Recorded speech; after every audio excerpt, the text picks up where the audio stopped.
Well, it's time for the Tactics Meeting, the podcast where we talk to subject matter experts about response tactics and technology. And today we have the Sunday morning crew. I've got my coffee. There we go. There we are. Everybody got your coffee? Ready to go. All ready to go.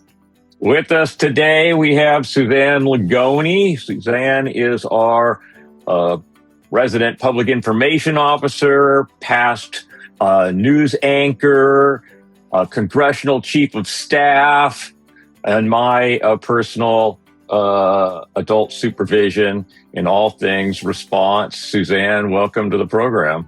Thank you. You make it sound like I can't hold a job.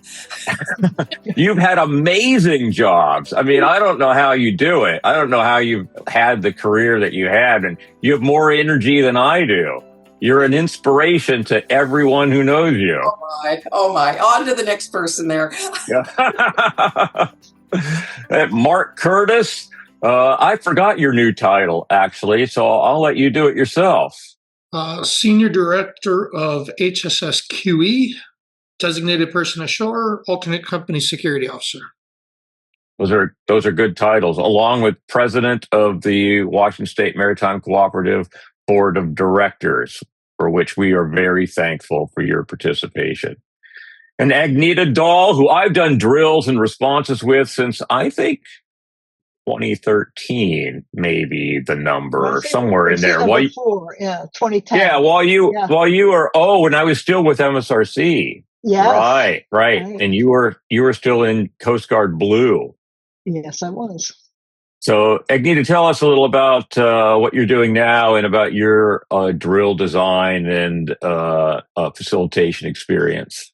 Yeah, so still active in drill design, but also a couple of other things that I'm doing, working on safety management systems. I'm right now, as you can see in my car, I'm at the airport. I'm flying down to do an audit on a container ship, an ISM audit.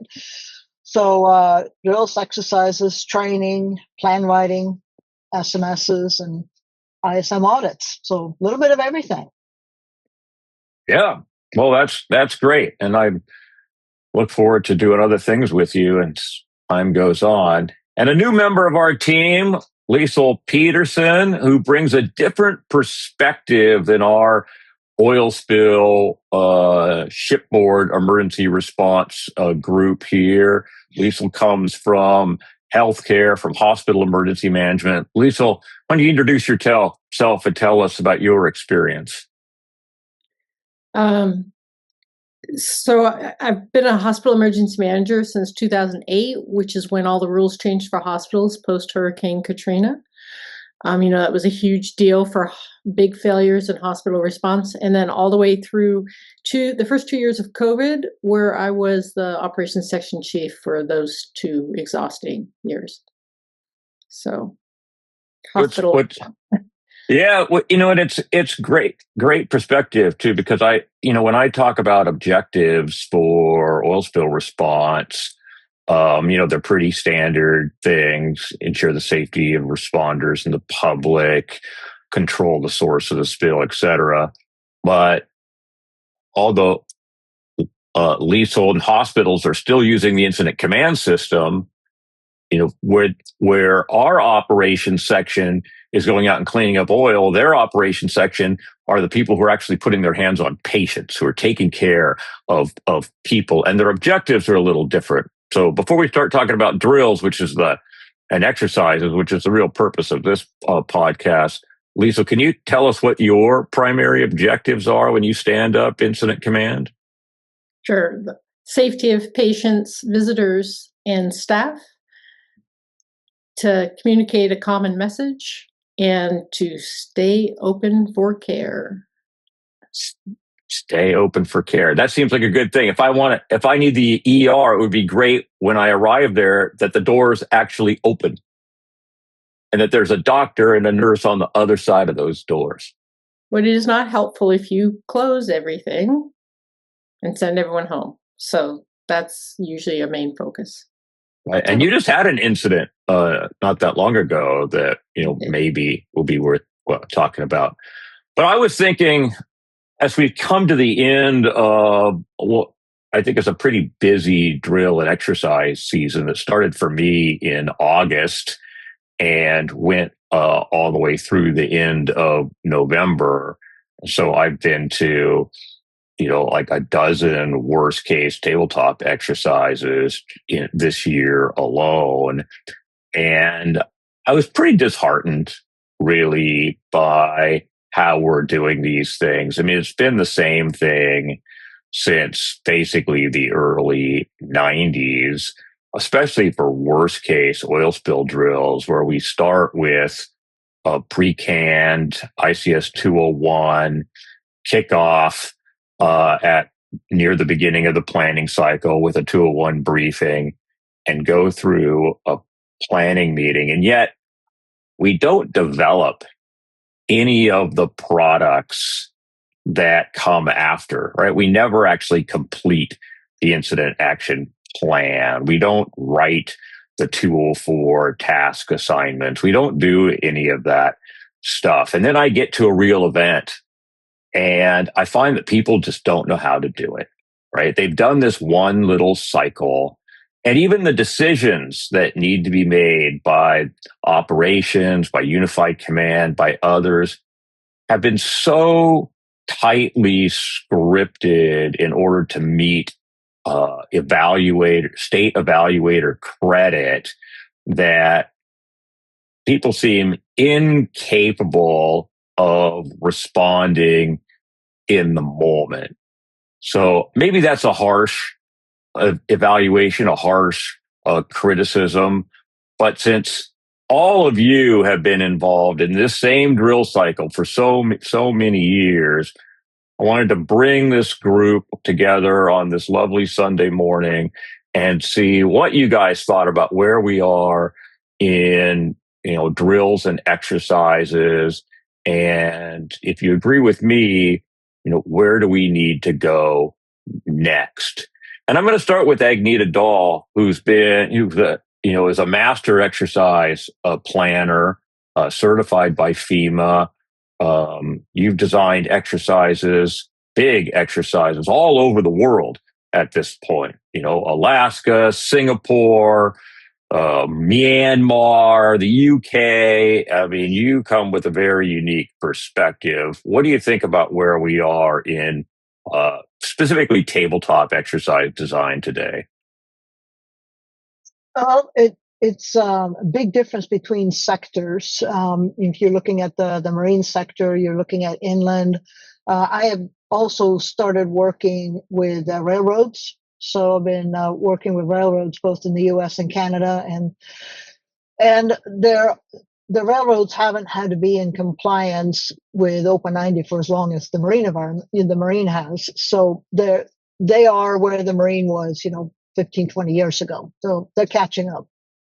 But in exercise design, I am seeing a trend where less and less money is allocated in budgets to compliance and readiness because it's unlikely that they're going to need it. So that it's a little bit of a gamble, like, okay, we need to spend the money on the most likely events. And therefore training and exercises is slipping, which yields the trend continues with making sure we meet our regulatory compliance. So it's more focused on regulatory compliance than continuous improvement. And I think that is why we are seeing what you described, where they're heavily, heavily scripted and very narrow in the focus. You see in exercise design, you do have the luxury of taking issues off the table because you just don't have the time or the right people participating, right? So more and more you see now that the really challenging issues that really should be practiced are the ones that take off the table because they don't want to go there. So they tend to go where they are most comfortable and not challenge themselves. And it's not that they're afraid of a challenge. I don't think that's it is they are focused on meeting regulatory compliance with the limited resources that they have to do so. Well, I think some of these things that come off the table also really hurt the preparedness for the PIO, the liaison officer, and the incident commander. Those three positions in particular, because if you take things like marine mammals off the table, well, those are some of the issues that are going to cause the greatest consternation with the public, with the media. But now we're not even talking about them in press releases, in social media. We've completely ignored the issue. And even though maybe we don't want to exercise a particular tactic like whale deterrence or something like that, that doesn't remove it as an issue for the Joint Information Center. It doesn't remove it as an issue for the incident commander or the rest of the unified command. And so for that, I'm going to toss over to Suzanne Lagoni. We've talked about this a lot. We've talked about in our future drill design, specifically the drill that's going to come up for WSMIC in June. We're not going to take anything off the table as far as the JIC is concerned. Your thoughts? No, I absolutely agree with you. And you were talking earlier about the kinds of things the regulators are looking for. And for a Joint Information Center, it's a relatively small list. It's a press release, it's a press conference, it's preparing for a press conference. So right there, things like community meetings, which are very difficult to manage. I can't even remember the last time we tested a community meeting in an exercise. And so it's not only just issues like marine mammals or traffic, marine traffic, all those various issues that are really, you close a bridge. For example, I live in West Seattle. If something happens in the Duwamish or out in Puget Sound, it's likely that the West Seattle Bridge is going to be closed. Now, granted, we're used to that because it happened for 2 years. But that aside, it strands the public in West Seattle from getting to jobs, from getting to medical appointments. Those are huge issues, and they are day one issues. As we have this discussion, I want to differentiate a little bit between what is a day one issue and what are those issues that come 2, 3, 4, 5 week down the road that we haven't even begun to talk about in recent years. So I agree. We really need to be realistic about what time period are we going to exercise. And I know, Mark, you've got some comments on that. And what issues are we going to exercise in the time we have these people together who are, we hope, learning some new skills and growing in an appreciation for how critical this particular function is. So that I tossed that out for us to chat about a little bit. Well, and Mark, I know that you are tired of exercising the first 12 hours. You've also conducted some pretty robust internal exercises that didn't involve regulators so that you could push your team a little bit and provide some additional training. So you've gone to the next step at Fairwater. But what are your thoughts about where we're at now? I'll just re-say what Suzanne just said, which is that we're not practicing the right things. Everybody does the notifications and goes straight into an exercise. I appreciate, Dan, all of your help when we were able to say, okay, let's pick it up at hour 12 instead. Let's pick it up at hour 24 instead. Because when we talk about Seattle and the Duwamish, we're not going to be in control. The responsible party will be there. But those first 24 hours are not going to be under our control by any stretch of the imagination. Same thing up in Alaska. We're not going to be there for the next 24 to 72 hours. When we finally get on the ground, we're picking up something at 72 hours, yet we don't practice that. When it's hard, right? Because you got a script.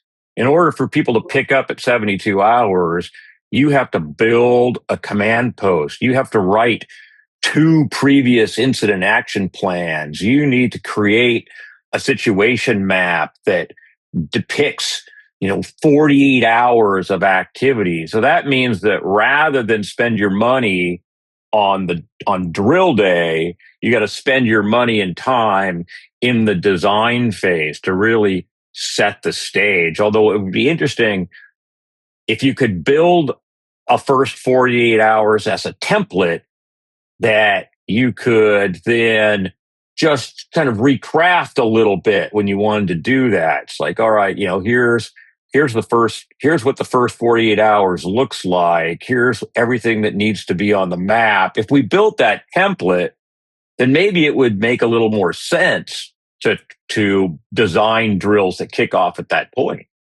Yeah, I want to jump in there because what you're talking about is absolutely true. But don't forget, you also have to build 48 hours worth of press releases, social media posts, probably a press conference. By that time, you would hope a community meeting. So it's not just the template of what is happening on the ground, but it's the community reaction to what's happening on the ground. And that I would propose is probably even more time and financial requirements than what you just outlined, Dan, because it's going to be different depending on what the scenario is. And Suzanne, I can't remember if you were part of that drill or not, but we did one in Australia where, because of the distance offshore, we didn't want to start early in the incident because it would have been nothing more than mobilization of resources and nothing more, right? So we wanted to get to the point where we had resources on scene and operations could actually be doing things.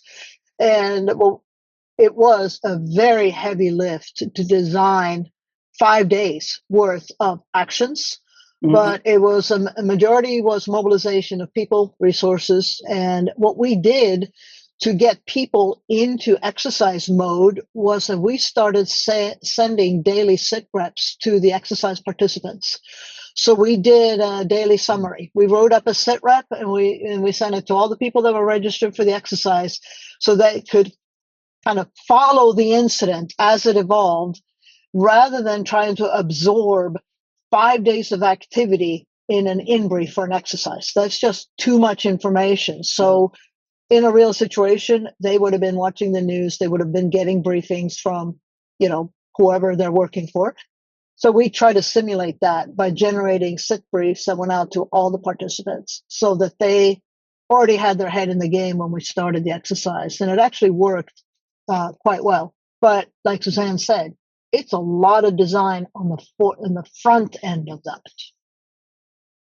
And Liesl Peterson, you have been doing these designs in hospitals, and the issues are a little different, but in some cases they're actually more critical. You're trying to communicate to the public the status of a hospital, you might have dealt with a mass shooting or a mass casualty. You're talking about whether a hospital is open to give care, where can people go?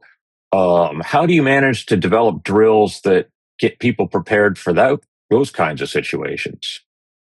Sure. So one of the big requirements for hospitals that I don't see when I go to your guys' drills and sit in your sim cell is we have a requirement for community coordination. And this comes up mostly with schools, with school shooting, behavioral health, law enforcement, and with fire evacuation.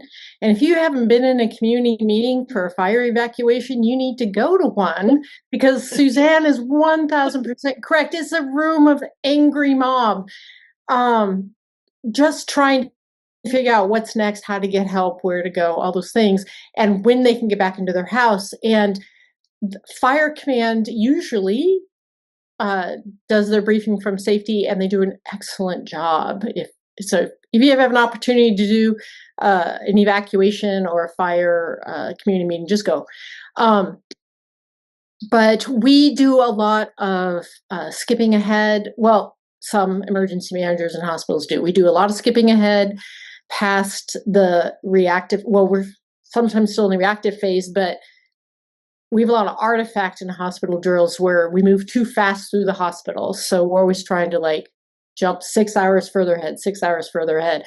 Now we're still in the field. We're getting patients coming in. Now we're in the ER. Now we're out from the ER into like the OR, and we've moved patients around, and we're doing family reunification. So as far as drill design, we don't do what Suzanne described of the 24, 48 hours of messaging, like to build up. We do sometimes. Usually we do more like we start the day with a briefing and you just kind of go with it. Like, this is the briefing of the morning. And so during a Cascadia Rising, I know all of you probably did that. We started the morning with our executives with today's status, where I'd close a whole bunch of roads and, we'd have nurses stuck places and we'd have clinics closed, and they had to make the plan for the day kind of thing. So that's one way we do that. And then we always have so we work really closely with public health. So we're always having the communication coordination going on, usually with them or with fire. I don't know if that's helpful, but that's what we do. No, that's great. And I like what you said about the morning briefing, because that is something that we end up implementing on all real events. When I was the planning section chief in Alaska for the Genius Star 11, we started every morning in the command post at 7:00 with a situation briefing, because the incident was way out the Aleutian chain in Dutch Harbor. The command post was in Anchorage. We'd have the salvage master. We had the branch director for community air monitoring, the operations section chief. I would send out a slide deck at about 6:00 in the morning, asking all of these people who were going to be part of the briefing to give me an updated slide so that they could speak to it. And that's not on the planning P, right? It's not there. And, but if you're in this every day, and, we've done things overnight, and the unified command is coming in for its, first morning meeting, this is a critical step, but we don't do it. It's not part of, written ICS. And so it's not part of what the evaluators look for. And so what the things that we're actually doing in real events is not what we're actually training for. I could think of another example. I took over as the planning section chief for an incident in Southern California, a couple of years ago, this one was. And I took over from a planning section chief who was a Coast Guard officer. And what he told me in the brief is like, well, we're doing ICS light. It's like, well, what does that mean? It's like, well, we've done 2 IEPs, and, we're working on a 3rd IEP, but we didn't sign any of the, it's like, okay, great. Can you send me the IEPs? Well, we didn't put them together and sign them. We just did this thing. And I would argue that an IEP that doesn't have unified command signatures on it is toilet paper. I'd say a sticky note, but back to the original question of what are we doing with drills? Like, are we testing a plan to see if it's going to work? Or are we running a play? Interrupt you, Liesl. I have to go. My shuttle driver is literally knocking on the car door. Oh, okay. Safe travel. Safe travels. Bye-bye. Bye-bye. Go ahead, Liesl. I was just checking if you needed a ride today, or maybe we're mistaken for like something. No. I had told the other driver. You can edit that. We'll edit that. We'll edit that out. It'll be fine. So, I mean, you and I have talked about this many times about like, what is the point of the drills? You spend all this money to do the drills, and you're not testing anything because you've tested it 6 times this month already with the same people in the room. Whereas our requirements are really different. We are required to test something that we haven't tested in the last 3 years.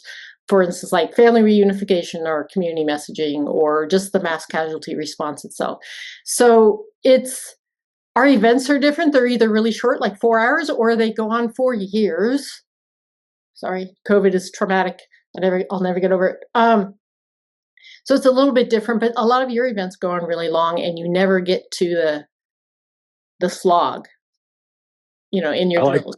I like the one where you literally rolled a bus on its side. I mean, took a school bus and put it on its side and filled it full of victims. That was super cool. Survivors. That raises a few issues, doesn't it? Well, I want to play off what I'm hearing as sub messages and what everybody's been saying. And Mark, please jump in here because this is in your wheelhouse, as they say. But it is, how do we work with our regulators if, in fact, we know the process that we're using is not training people to the degree that we believe is necessary? And given that we do have these check boxes, if you will, that we have to fill out with an exercise, how do we work with our regulators to help them help us become better trained? Mark, I'm going to throw that at you and see in one of your many hats you're wearing, if that's an issue you've thought about, or would you like to start thinking about it? Yeah. In addition to the WSMIC drill in June, I have the pleasure of putting together the Prince William Sound exercise in May and a U.S. Coast Guard Port Everglades, Florida exercise in April. So, so we're the responsible party for the first two, which is April and May. And one of the things that I've gotten used to is being a part of that planning cycle and having a little bit more knowledge as the responsible party. I was given a scenario very early on for one of them, and it said, a crude oil tanker is going to lose power on its way into Port Everglades and hit the rocks. And I said, I'm sorry, but I can't be the responsible party if that's your scenario. Absolutely not. You're saying right out the gate, we have bad maintenance on board our vessels. Crude oil does not come into Florida. There are no refineries, so that's not logical. And I said, if you guys are open-minded, I can work with you on a better scenario, a more realistic scenario, something that may have already happened somewhere else in the world within the past 12 months. And they immediately were like, yeah, this is what we needed to know. And so we were able to come up with a more realistic scenario. And then I said, listen, it'd be really good if we started at hour 4 instead of minute 1. And they said, well, why is that? I said, because hour 4 is when people actually get there. Hour 4 is when, you're starting to bring that unified command possibly into the room so that they can start talking to each other before anything else. And so I think I've had a lot of success as a result with the Port Everglades team. It's fantastic. And meanwhile, the Alaska one is a 3-day long exercise. And so we get much, much further, but we do pause at hour 12 and pick up at hour 12.1, pretending it's the night shift, and then pausing after 24 hours and then picking up for the last 36. There's a lot of artificiality, I guess. There's really not a lot of opportunities to do night shift without a significant burden of cost. And at the end of the day, everything in the response industry is very expensive to begin with. And I heard you at the beginning, the people are rolling back what we're spending. It's not completely accurate for every organization, but I've seen it happen. But when you have something definitely go wrong, the money seems to appear again. And you say, hey, we're going to practice this. We had this happen to one of our vessels this year. Therefore, we're going to practice that one until we're good at it. So sad to say, bad things sometimes have to happen for good things to happen. Well, that's why we have Open 90. Exactly. I would not even have a college degree or a career if the Exxon Valdez had never happened. Right. That money funded so many things, such as my Maritime Academy getting an oil spill simulator, and then me getting interested in that, and then getting an internship out in clean seas down in Santa Barbara and Carpentaria. Those things only happened because something went wrong back in 1989. So. Well, I think it also takes what you just described, Mark, is that you went to the regulators, you went to the designers, and you said we should look at this in a different way. And WSMIC did the same thing here in 2025. We went to the Washington State Department of Ecology and said, rather than it's our year 1 our year 3 drill. We have all of our drill credit that we need for the whole 3-year drill cycle, and we need to do something different. We need to focus on ship fire that represents a significant threat of pollution for which our plan is required to be activated, and yet we never drill it because we're required to have oil in the water. All they care about generally is skimmers and wildlife rescue kind of thing. But they were very, very helpful. We set about putting together an exercise that focused on how you form unified command in a ship fire incident, integrating municipal fire and the salvage marine firefighting contractor.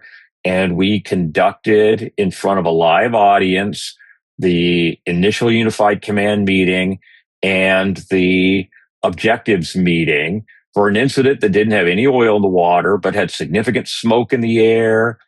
And I think it's on us, the plan holders, the responsible party, to be willing to put in the work to do something new. If all you want is the credit so that you can move on, and all you want is to spend as little money as possible, do as little as possible, check the box, well, you can do that.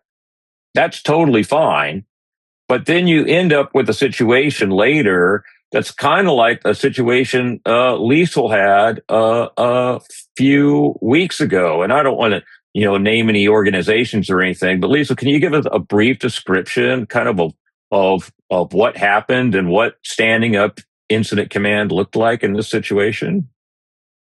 Sure. So it was the middle of the night. The snowstorms, the windstorms that went through the gorge, and it peeled off part of the roof of our medical office building that had some patients inside for a sleep study. And they were immediately evacuated. The crew on duty did a great job with that. But initially we thought the building had collapsed. So I'm just the duty officer, really, and had to notify all the people. And then I had to convince them that I wasn't making it up, because having been the emergency manager, they thought I was. But the initial meeting, I gave them the briefing, and they had, some people had been on scene, but it was just, the classic room full of people having a committee. And it was horrifying, like, identify your safety officer. You obviously have a safety, identify your incident commander. And this is something that this hospital used to drill all the time, and, has not been doing that level of drilling again. So the initial response is actually weaker there. But it's just, we can't forget how important it is to practice the whole spectrum, I guess, is the thing. I mean, this was a stand-up, which you guys are really good at that. And now we're failing at that because we got tired in the 2-3 year thing.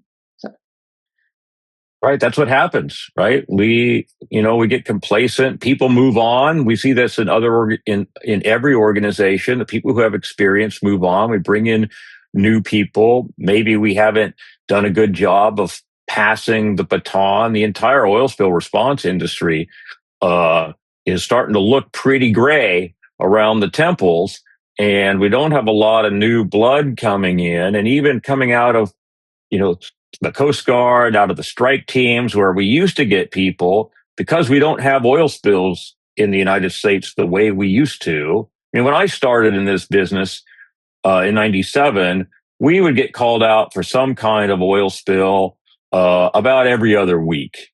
And then it was like every other month. And as time went on, it was, once every 6 months. And then it was once a year, because construction standards, planning standards, regulation, preparedness, prevention, it works. I mean, what can you say? It works. So we don't get a lot of these things anymore. And so the people who are involved actually don't have a lot of real world experience. So now we have to find a way to create exercises and training programs that actually produce those things. And on a slightly different note, on the training note, what we're losing FEMA, right? I mean we're working really hard to dismantle that organization and privatizing the incident command training so that it belongs to a couple of contractors who, I mean, it's become ridiculous. I mean, it's come to the point where I think industry needs to create its own ICS training curriculum and standard and say, FEMA, you go ahead and deal with the Coast Guard, or, you can issue you standards for government. We don't care. We're not going to play your reindeer games anymore. We're going to do we're going to create our own standard. We're going to issue our own certificates. To heck with you. It's already happened, Dan. During the latest shutdown, I had some of my team, again, we're ramping up. We're trying to get ready for our drills in Q1 and Q2. And during the government shutdown, FEMA self-learning site was down. So nobody could get ICS 100, 200, 700, 800, or any of their self-learning. Everything was down. They couldn't even register to get a FEMA student ID at that point.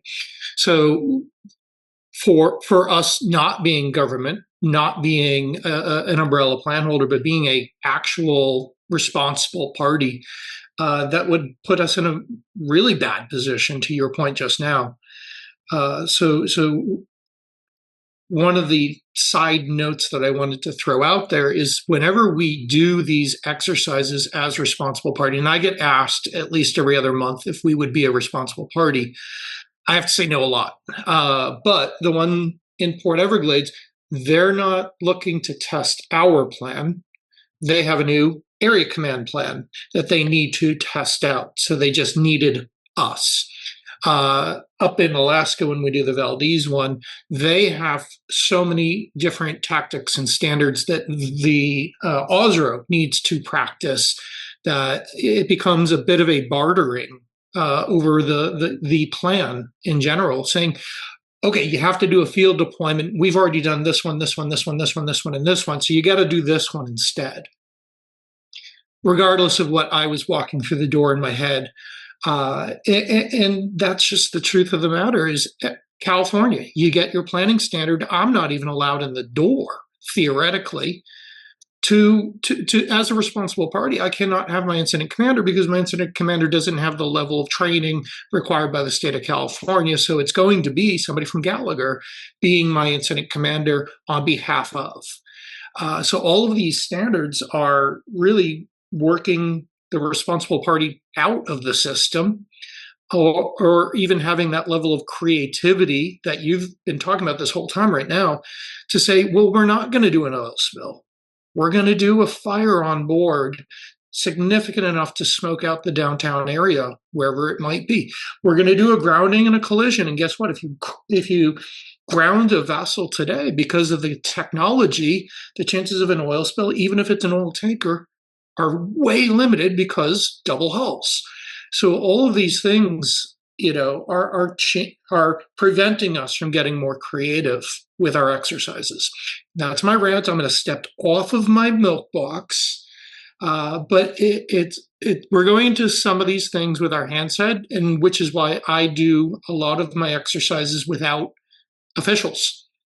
I want to practice my teams on stuff that we know happens. Hey, you have a blackout and you're headed outbound, pilot on board, but you've just let go your assist tug. I love the way you said that, though, Mark, that you just have to get out of the compliance and into the creative and test what you need to test. And I think that's in every field. It certainly exists in mine. You can sit in an office and just pretend you're doing a response, or you can actually test your response. And it's the weird stuff, it's the rolling the bus, it's the derailing the train and evacuating 911 in my world. It's the weird stuff we did in Boston with Suzanne and Dan, where we heard a whole bunch of people and deployed them across New England. These are things people don't do anymore, but there's no one's saying we can't do it. So why are we? Right. Right. We often take injuries out of play for whatever reason. But that drill we did in Boston, it was a shore-based drill, and we started off with a confined space accident that led to an explosion and fire. We started right off the bat with known deaths and missing people and chaos.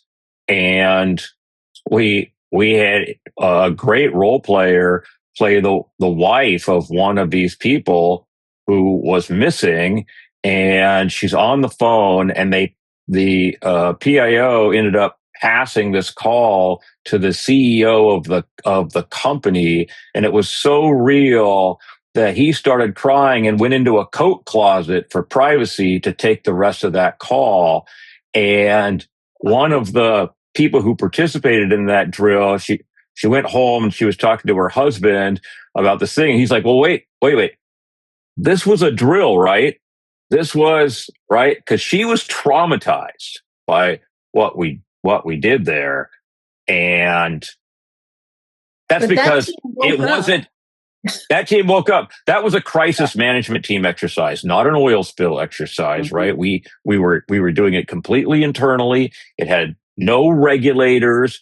We were there to exercise a team and provide some aha moments so that they could then move forward and rewrite their plan and get better. And that is what we need to do in the oil spill world, but we don't because of the regulatory requirements. But I think that the regulators, maybe not in every state, but in general, would work with us under those circumstances if we came to them with it. I think the responsible parties generally aren't doing that. So I'm not going to say that the Washington State Department of Ecology or Oregon DEQ or Alaska, ADAC wouldn't do those things. I think they might if you gave them an opportunity to do so.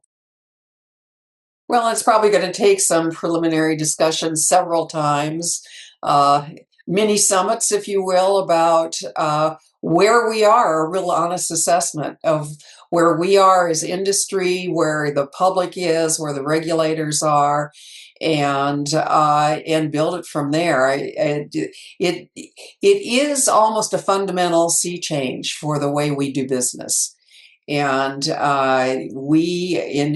industry is under a lot of constraints, but government is under incredible constraints right now. So perhaps we pick it up and see where we can move it along. Well, Suzanne, when I watched the California fire response and the purposeful misinformation going out, and yet we take that off the table in so many drills. Like, I would love to at least add back in public messaging. I feel like we just kind of play at it. And it's so important, and it's getting more important now that with social media and misinformation right now. And people have got to know how to get ahead of that. Well, I think Suzanne's got some great experience in that one from my previous company, where it was the government regulator in real life that gave out information that was misconstrued by the actual media. Took nearly 12 to 24 hours to get the media cycle corrected with the actual volumes. And if you don't think we practice that internally for the next 2 years, saying, all right, let's make sure that our internal PIO is ready to go with this sort of thing much, much faster. And again, it's always going to come back to real world experiences have to be the things that you focus on. If you think that Baltimore is not doing drills and exercises involving their bridges and vessels with power outages, same thing, New Jersey. The Jersey fire departments are definitely being much more active within their maritime sectors that are in their region. It's the stuff that actually happens to us that maybe, as a responsible party, maybe we got lucky. Yeah. But we sit down as a team and we talk about, hey, we didn't have it actually happen, But this is the scenario that really did happen. And it didn't, yeah, we got lucky that it didn't make worse situation. What would we do differently? And I ask that question for every kind of incident that comes through. I'm in charge of the investigations at the company now, and I don't let it go until we understand everything, that Swiss cheese model, everything that could have prevented this from happening in the first place. And doesn't make me the most popular person on a Friday afternoon, let me tell you, but it needs to happen. You can only get lucky so many times.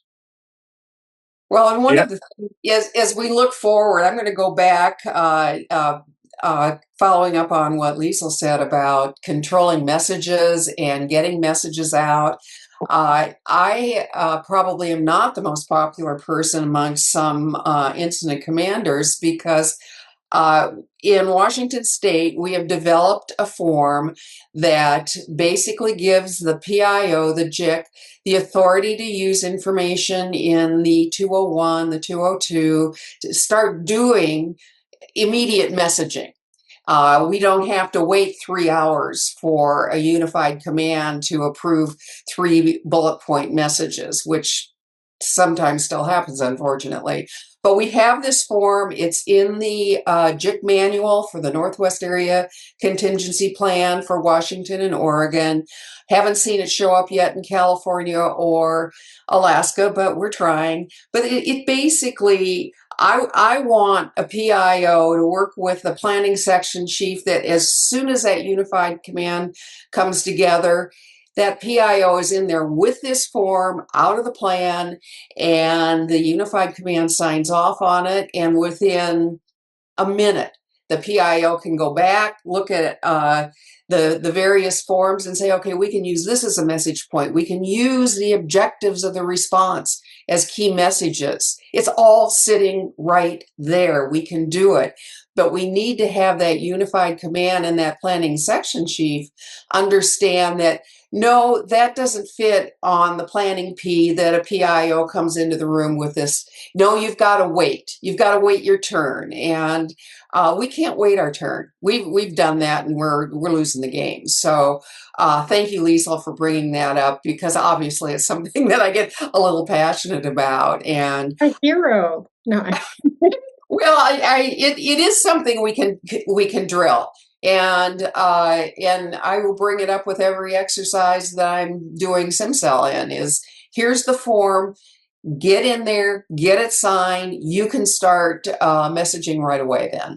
And, we can coach a little bit about where you find those points that you can go out into the public with and know that you're going to have your job the next day, I guess, that it's going to be approved.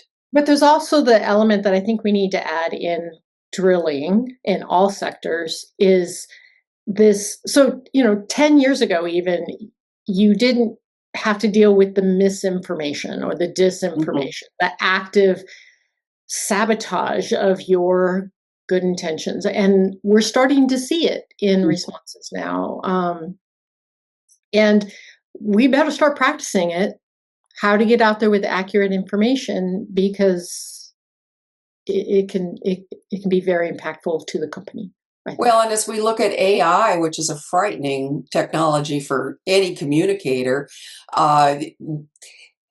somebody who has basic skills in AI can create a scene and put it on social media, and it becomes reality. I don't even know where we begin to deal with that. Dan, I turn to you because you're probably the most technology savvy person I know, and you're taking a look at this. But if we want a real challenging subject to drill, there it is.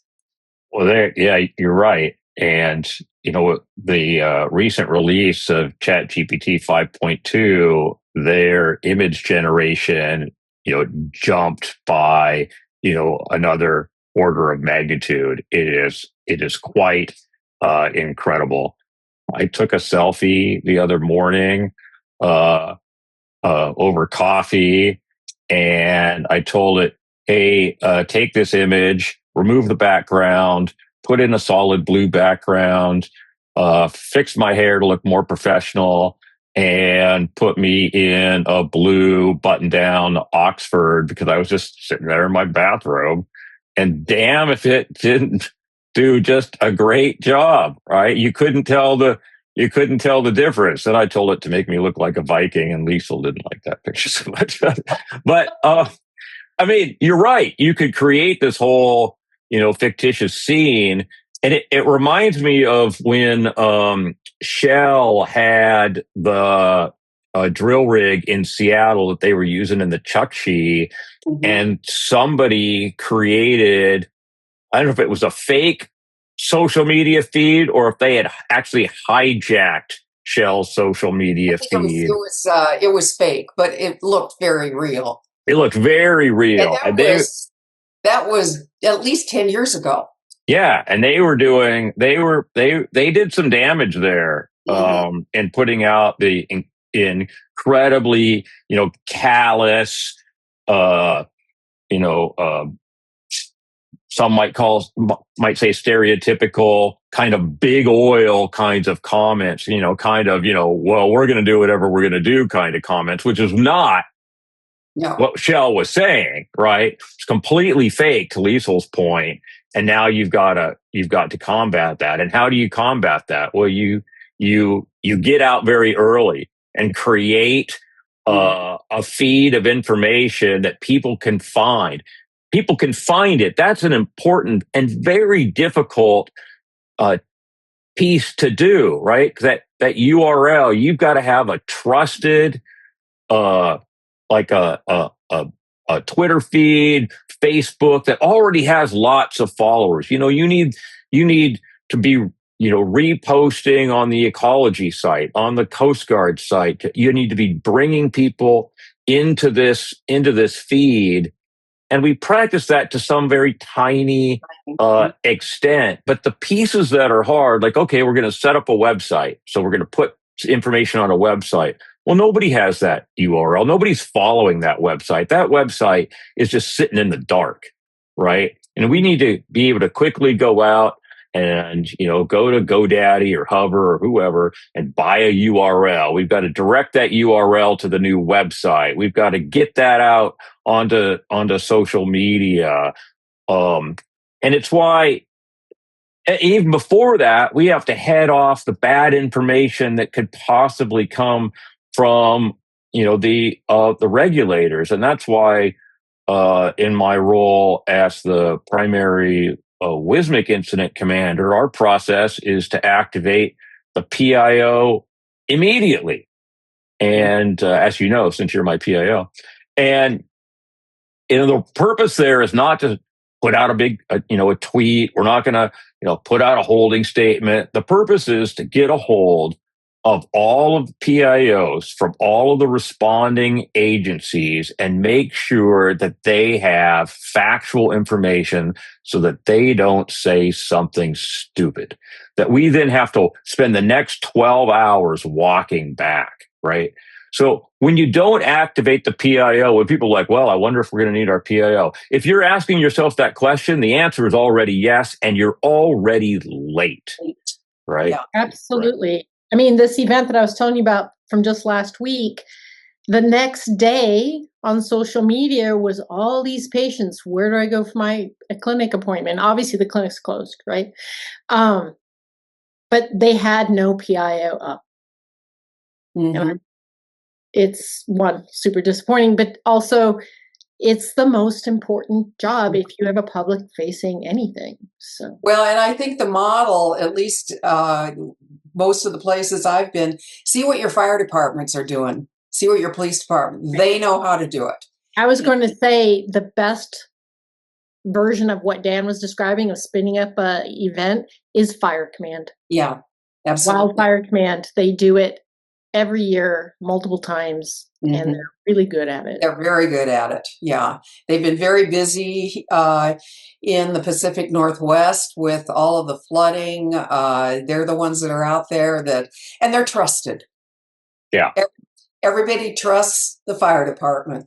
And so that's one of the things I know, Dan, that you're working very hard for us at WSMIC to build those relationships. And practice scenarios and getting better at it. Yeah, our drill in June is going to pick up kind of where we left off in 2025 with a ship fire in downtown Seattle. Instead of starting early in the planning cycle, we're going to start a little later in the planning cycle. And we're going to try to keep the actual command post staffing to something that looks a little more like a real response. But as a result, we're going to have a really large sim cell. And I think I'll be drafting people like Mark.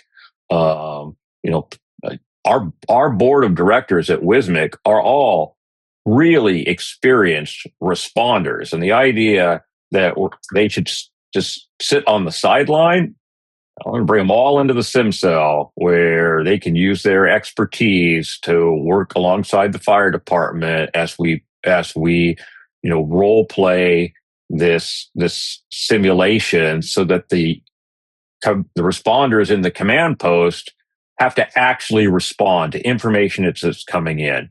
And it's going to come in, over internet that's set up in the field by MSRC. It's going to come in over the radio. It's going to come in through AIS displays. It's going to come in as it would come in a real event. And it's going to take a lot of work to do it this way. But what we're not going to have is 300 people in a command post on day one. We're going to have 20, right? And it's going to be the salvage marine firefighting contractor, their naval architect, the fire department's incident commander, the fire department's ops section chief, alongside the responsible party, and a huge joint information center and liaison staff. And back to your point about getting clearance to put out information early. As you know, I'm a huge proponent of that. As when I'm sitting in the incident commander's chair, I am not a professional communicator. And I think it's important for members of the unified command to remember that they're not trained to do that, at least for the most part, right? And the idea that you're going to give me this information that you say should go to the public, and that I am going to wordsmith that over what you've already written. You think I'm on crack? I'm not doing that, right? I love working with you, Dan. I mean, I'm going to, what other incident we did where you did 4 on camera interviews, you just came and told me what happened after the fact, right? I mean, if I had needed to be there, you'd have brought me in there, right? And that's what staff is, right? You have the right staff who have the right experience, and you get out of their way, right? Yeah. And if you can't trust them to get out of enough to get out of their way, then either you don't have the experience to know what they're doing, which is possible, or you don't have the right staff, and you need to go, get the right people in the room. Absolutely. And I hate to be so, direct and aggressive about it, but the members of the unified command are not qualified to wordsmith those documents. And if you give it to them, they spend the next hour doing it. And if they're doing that, they're not doing their real job. Yeah. Right. And I see it, with these events that don't have a responsible party, this mystery oiling events, where all of a sudden the Coast Guard's in charge or the state's in charge, and all the things that we're required to do when we're doing our drills, right, that they would crawl up my ass to get done. They don't do them. They don't know how to do them, right? And, so, we're in day 4, day 5, day 6. There's no safety officer. There's no safety plan. There's none of that stuff, right? Because they don't know how to do it. All they know how to do is, let me see it on my checkbox, right?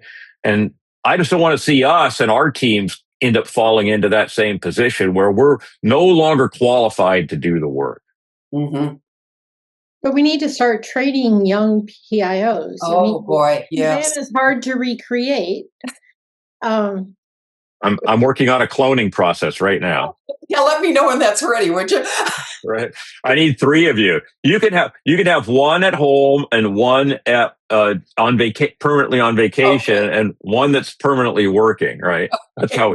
That depth and level of experience across the political spectrum is hard to find. So how do you train it? How do we take the 22-year-old or the 32-year-old and start teaching them, because they've lived a different life already, like they've always lived in social media, so that part's really comfortable for them, but the stand in front of a camera is maybe not as comfortable, or understanding politicians or understanding the news media. And like Dan was saying, the graying of emergency management is real. So I don't know. And we don't have a lot of live events anymore in some of the sectors. So we seem to have a lot of public works events going on right now. But that will pass and something else will come. with the flooding and everything. But I don't know. Once we come up on the end of the hour, to start to wrap up and go around the room, if you had one thing that you think we should do differently, one thing that we would change, one thing that would help us be better, what do you think that would be? And I'll start with Mark. I'd say if you ask a responsible party to be a responsible party for a drill or exercise, that you let them guide your scenario. Don't walk in the door with your own. And if they don't have one, ask them a simple question, which is, what were the last 5 real incidents that you guys got lucky on? And work from there. Good point. Suzanne? Yes, flexibility. We all have grown up with ICS. We're believers in ICS, but ICS can get in our way, particularly in those early hours. Don't be wedded to, as I said earlier, that, you can come in with your talking points at this point and we'll take a look at it and get back to you. Be flexible. Let that PIO come in the very first minutes and go through talking points so that you can say yes, sign a form, and we're on our way. All right, roger that. Liesl Peterson. I guess my biggest point is don't keep repeating the same drill. Every drill should have something you haven't done in the last 5 years. Something. There's always something. Just find it and add it, even if you're just adding it, because it's the same 20 people in the room or 100 people in the room that I see at every one of these drills. Do something, anything. Well, I think mine would be, don't be afraid to exercise something that fails. I mean, that's how we learn, right? We do these drills where it needs to be 100% successful because we need drill credit. And so we're not willing to, do anything that's either out of the ordinary or isn't specifically on the evaluation checklist. So failing to accomplish something should not be a failure of drill credit. We shouldn't be afraid to do that. And with that, I'm going to say thank you to everyone, Mark Curtis, Suzanne Lagoni, and Liesl Peterson, for taking the time to join us here on the Sunday morning show of the Tactics Meeting. And we'll hopefully see you again next week. We record every Sunday at 9:30 a.m. If you are listening or watching this and you have an idea for a topic, or if you want to come on the show and kibitz, you're welcome to do that too. Just send us an email. Our email is podcast@thetacticsmeeting.online. And with that, we're out. So Thanks, you Dan. guys go enjoy your Sunday morning. Let's go bake Christmas cookies or holiday cookies. This episode of the Tactics Meeting is brought to you in part by Gallagher Marine Systems. Gallagher Marine Systems is the industry's most comprehensive source of full-service, in-depth compliance support. And by the Washington State Maritime Cooperative, the only nonprofit umbrella plan holder dedicated to oil spill readiness for commercial vessels operating in Puget Sound and the Greater Salish Sea. Formed in partnership with Washington State in 1995 to protect these waters, WSMIC has long stood at the intersection of maritime response and environmental protection, supporting safe commerce while safeguarding the coastlines we all depend on. Learn more at wismiccoop.org.